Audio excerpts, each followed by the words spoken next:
Hello and welcome to the Asian Garage, and today we're going to talk about how to install aftermarket backup sensors on your car. We already have a reverse camera, but hey, if you want to go crazy, right? So before we go on to the rest of the video, this is the one I bought, and this one I bought from AliExpress. And as you can see, it comes with 4 sensors. Well, at least this one does. And the ones that I bought the first time, so this one I bought in October, it came with 4 of these little flat ones. So you'll see that in the video.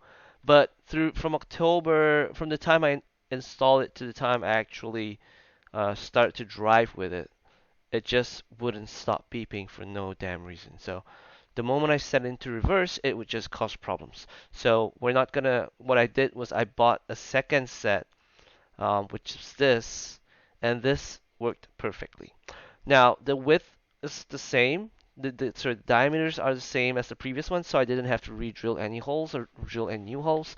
But just a heads up for the rest of the video, it's gonna be showing this one when I did it in October. The reason why I can't do one showing this is because it's basically the same thing.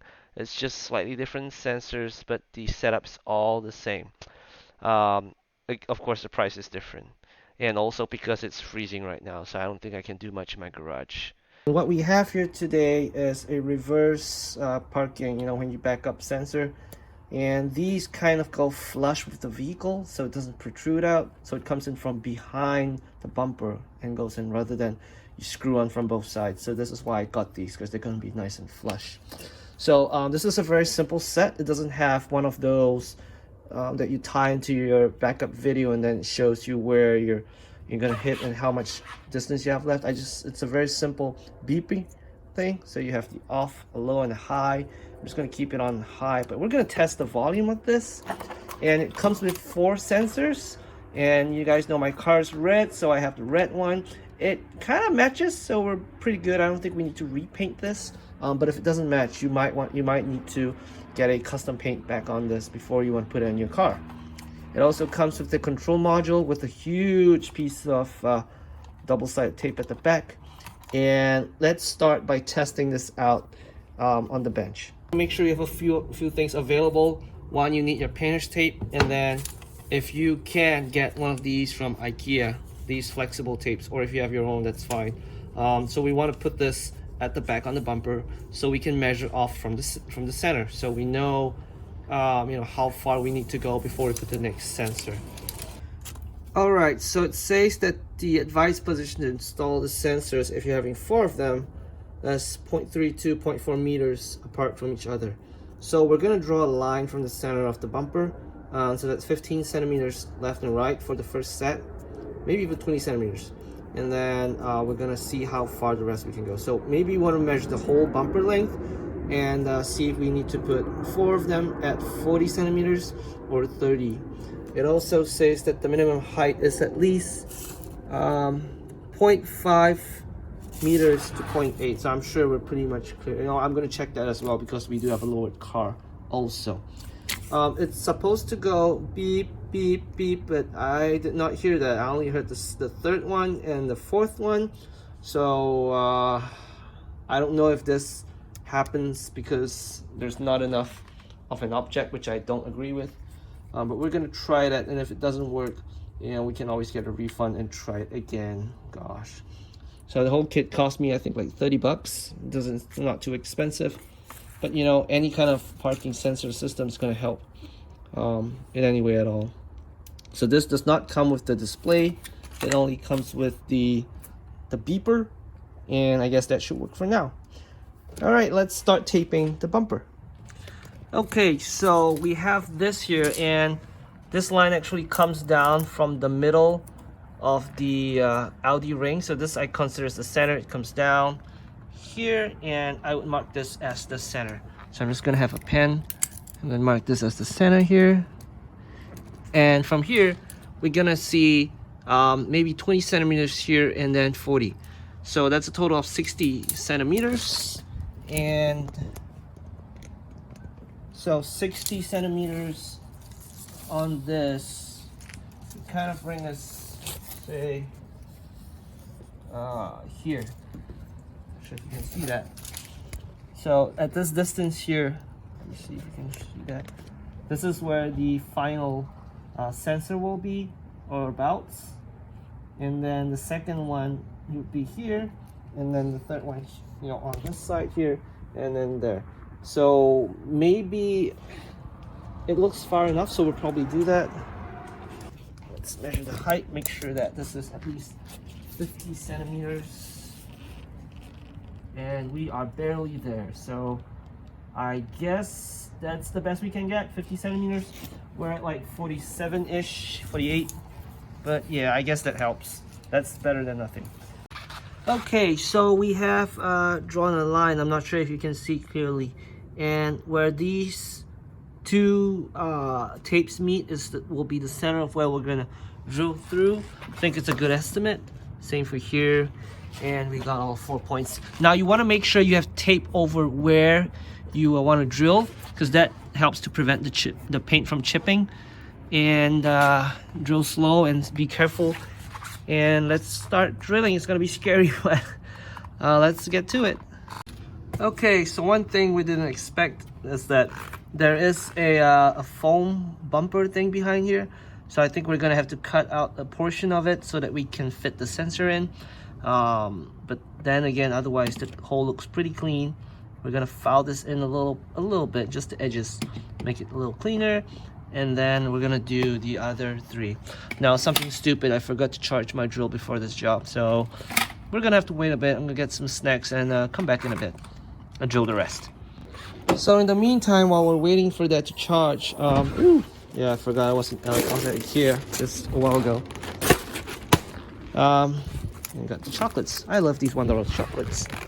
Okay, so now we're gonna prep the back area, and we want to remove as much as possible everything, especially on the right side, because that's where you want to get the power through. And if you're putting the beeper somewhere in the back seat, I think the right side as well would be good, because it's all there, and you have this to kind of like muffle the sound as well. You want to remove the battery terminals. Make sure that the battery's off, just because when you start to wire it, you don't want to, you know, get electrocuted. So let's remove everything, and then we're going to start also by removing the tail lights on both sides. So for those of you who don't remember how to remove the tail lights, you have this tool inside your trunk, and you want to put it in and just unscrew this. Okay, so once this comes out, you can just pull the tail lights out, and then you can disconnect them. Same for the other side. Oh, the other side, you have this thing here which you can push open, and you still get access to it without having to remove this trim. Okay, next thing you want to do is you want to remove this trim, and it's easily removed by putting a trim remover tool, and it comes off pretty easily. Oh, look at all that dirt, probably from Poland, I guess. Same for the other side. Okay, you can probably do it with your hands. And there's a Torx bit here that we want to remove as well. So let's go about this way. You want to remove this Torx bit here, and on the other side as well. And along the insides of this, you got a few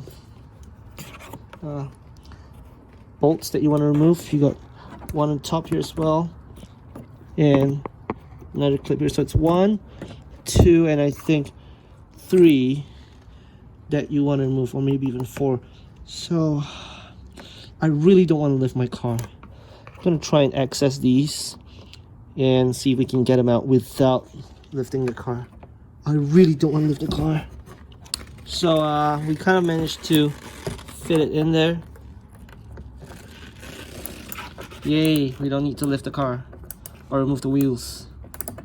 And I got a mud flap, so that complicates things. Okay, so you want to pull on this gently. Well, not that gently. And then you see all these clips here. You might want to have a trim tool to push them in while you pull this out. So, or just do it like that as well works. As you can see below, it's separating from the wheel liner. Can you see that?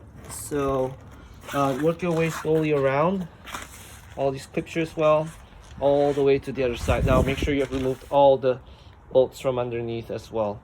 There's also 2 more underneath here which I have not removed, and they are, where are they? There, that's the one, and then there's 1 more on the other side here. So remove those as well, and you might also want to remove your diffuser before you pull it all out. So one way to know if you missed any bolts or nuts is to look down here, and you see here we missed one, so we couldn't pull it out. But on this side we managed to pull everything out, and we managed to leave the mud guard here, and we're just going to rest this on top here while we remove that last bolt and then or screw and remove the side as well. Okay, so now we got it all out, laid on the mat so that the surface doesn't get scratched. I'm going to be putting some more on the sides just so that, you know, it doesn't get scratched at all, and the wind's blowing pretty hard as well. So now all we do is we clean up these areas here, and we want to put those sensors on and leave the wire. At the same time, we want to find this where you can put the wires through and hopefully back into the body somewhere. I'm gonna have to find a way to put the wires back in, but we'll find that in a bit. Okay, so one thing you want to do is to test fit it first. It comes out pretty flush here, and if it doesn't, make sure you file the holes in a little bit. So these holes, get a file that's a little rounded, and just go around the edges like that. Make sure that the edges here are all filed off so that it can have a flush seat, and just want to test the seat on every single hole before you put the double-sided tape on. One thing that I will also do is I will be putting some black silicone sealant here around this area, just so that it sticks on proper and it's watertight and no water comes in. I mean, I know this is kind of waterproof by itself, but you know, it just helps with the sticking. So just clean it all up at the back here, make sure it's all flush, test them, make sure that, you know, it seats in, because this has a rubber thing here and it kind of like holds it in place if it seats in properly. So that's what we're gonna do on all 4. Okay, so we have them seated. They're all pretty nice, and you want to take note of where the wires are facing. This time we want the wires to go to the right of the vehicle, so I will be directing these to this side. Okay, so all the wires will face this side. They'll come up somewhere here, and then they'll go through this hole here, this grommet. I'll put a hole in that, and then that grommet the wires will come out from there, and then we will do the wiring later on. So remember that little hole that we drilled in here. So we want to cut out this portion just so that the sensor can stay in here. So we're gonna get a saw or a knife or something to cut through, and we're gonna make sure as well the fit will be okay on this side, just to be sure. I think it's gonna be somewhere here, but we'll work this out. On the extreme ends, they're totally cool, they're good. It's just this one here and probably one on this side, so we'll figure that out. Okay, so we got all the wires tied up. We kind of dug in a little bit here. It needs about 2 centimeters to clear. I think I might cut a little bit more here and here as well. It seems like because the sensor is facing that way, so we cut it so that it can go this way, and the wire is going to come out here. And then of course the grommet here, we did cut a plus sign. We stuffed all the wires in, and then we're going to pull them out as we put this back in. So under this as well, there's a lot of rust. If you want, you can clean it. Otherwise, this doesn't really affect anything. But oh my gosh, look at that. Ugh. I'm gonna leave it. I never saw anything. There's also vents here that you can take out to clean. These are the air vents that come out from your cabin. So the air comes in from the front, and this is where the air comes out from the car. That's the ventilation system. So we're gonna put this back and see if we have any clearance issues here. I might cut a little bit more just to try, and this is really very hard. So if you have like a sawzall or something, that would really help. Otherwise, a penknife and careful slow cuts will get the job done. Okay, so I cheated. I got sick of cutting the damn foam, so I just took it off. Like, seriously, if someone hits me in the back, they're gonna pay anyway. I got a chance to buy a new bumper or whatever. It's gonna be ruined anyway. Who cares? Yeah, it's not really structural. I don't really need it. I took the one off the front as well. Who cares? So we got it all back in. Now make sure that both sides fit, because as the sensors are pressing up on this, it may not be able to fit in. So you either cut more or you just remove it. Now I honestly cut this much and then it was not enough. I think I need to cut a little bit more down here and in, and same for the other side. But you know what, screw it, I'm done. This is good, I'm happy. Okay, so all your wires are coming through that grommet there.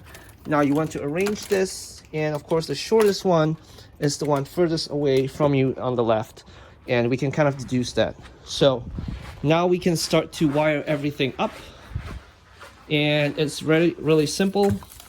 You have this, and well, it's not really simple, because if you had a relay done before for a reverse camera, that's the kind of power source that you can use. Otherwise, you're going to have to put a relay in, activate this with a brake light, and then run it along.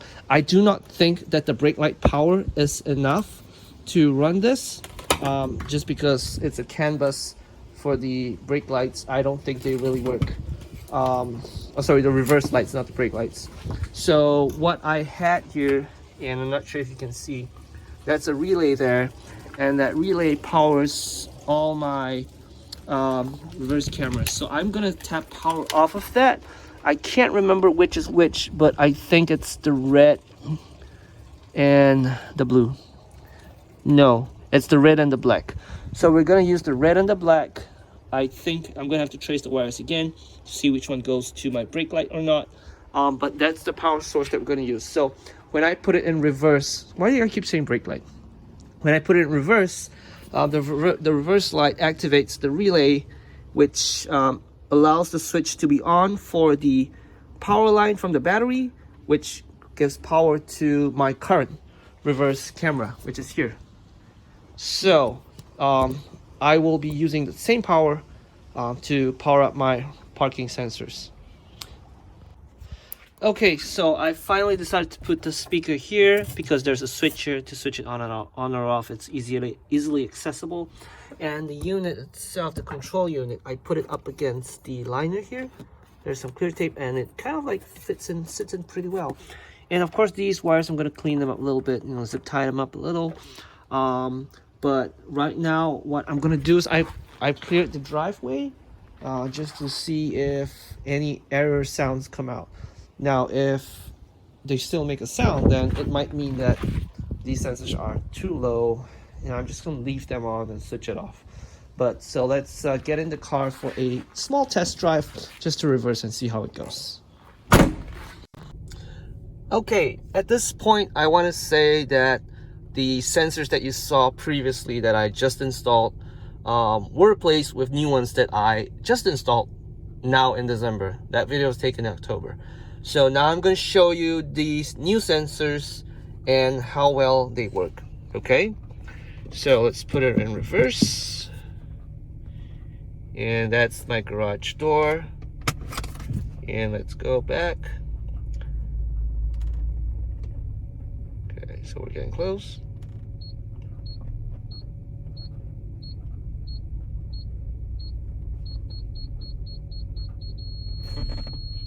Pretty good. That's pretty good.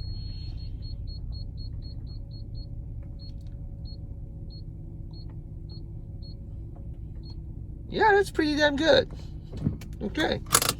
So with the, it's like right underneath that, all that stuff there. Oops, sorry. No handbrakes on. It's underneath my mat and everything, and it's on the loud setting, but even then, with the loud setting, it actually makes a perfectly balanced loudness here in the car. I can hear it just enough, but it's not too soft that I can't hear anything at all. So the link for the description, the link for the backup sensors that I eventually placed in my car is down in the description. Yeah, go ahead, take a look. You know, it's this one I think was $20 something, 24 or something, whereas the previous ones were like 15, and they were so bad. One thing I like about this is that when you shift into reverse, it gives you a slight beep. So let me just try and hear it. Okay, did you hear that? Here we go. So there's a slight beep, like to tell you, hey, you're going to reverse now, which I kind of like. And you know, it kind of sounds a little OEM. It's a little bit high pitched, but it's not too bad. So anyway, yeah, let's park this back in the garage, and I'll show you the final results from the rear of the car. The back of the car, you can see it's very nice. It's pretty flush, and it's actually jutting out a little bit more than it should. But this is cool because you can actually twist it and adjust how far in it goes or how far out it goes. It looks pretty good. I need to do some cleaning up. There's some of the silicone left here. I'm just gonna clean it up. And the paint is a little bit chipped. But otherwise, other than that, you know, other than the silicone and everything, it looks pretty good. I mean, as the 3-foot rule, it looks pretty good. I'm not gonna lie, I kind of like it. Yeah, I went full retard. All right, so just put everything back together once you tested it, you know it's working and all that.